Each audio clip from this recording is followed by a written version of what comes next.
যদি বলি তোমরা একটা খেলনা বল দিয়ে এরকম সুন্দর একটা ঝুমকা বানাতে পারবে? হ্যাঁ, আজকে তোমাদেরকে খেলনা বল দিয়ে বানিয়ে দেখাবো একটা দামি ঝুমকা। আমার ছেলে এই বলটা নিয়ে খেলছিল, হঠাৎ মাথায় আসলো এই বলটা দিয়ে তো একটা ঝুমকা বানানো যাবে। তাই আর দেরি না করে কাজে বসে পড়লাম। বলের উপরে প্রথমেই আমি গোল্ডেন স্প্রে কালারটা করে নিয়েছি। আর এটা শুকানোর পর আমি এই বলটাকে একটা কাঠের উপরে বসিয়ে নিয়েছি। এভাবে স্টিক বসিয়ে নেওয়ার কারণে আমার কাজ করতে সুবিধা হবে। এবার আমি নিয়েছি একটা B7000 গ্লু। আর এই গ্লুটা দিয়েই আমি পুরোটা কাজ করব। প্রথমেই আমি একটা স্টোন চেইন বসিয়ে নিয়েছি।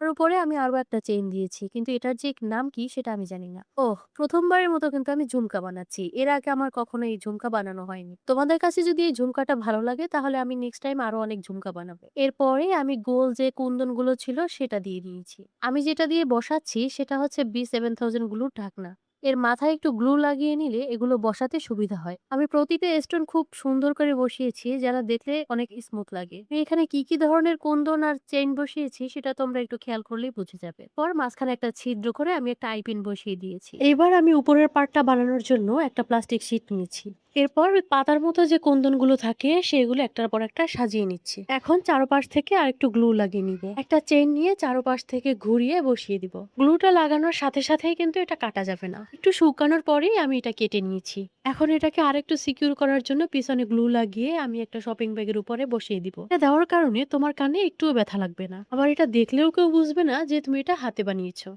এই যে জিনিসটা বসিয়েছি এটার যে নাম কি সেটা আমি ঠিক জানি না। এখন দুই পার্টটা অ্যাটাচ করলেই আমার ঝুমকাটা রেডি হয়ে যাবে। আর এই ভিডিওটা যদি তোমাদের কাছে ভালো লাগে তাহলে কমেন্ট বক্সে বলে যেও। এরকম আরো ভিডিও পেতে চাইলে আমার চ্যানেলটাকে সাবস্ক্রাইব করে সাথেই থেকো। আর আমার এই ঝুমকা বানানোর ভিডিওটা যদি ভালো লাগে তাহলে শেয়ার করে দিতে একদম ভুলবে না। নেক্সট আমার কাছে কি ধরনের ভিডিও দেখতে চাও সেটাও কিন্তু তোমরা জানাতে পারো। আল্লাহ হাফেজ।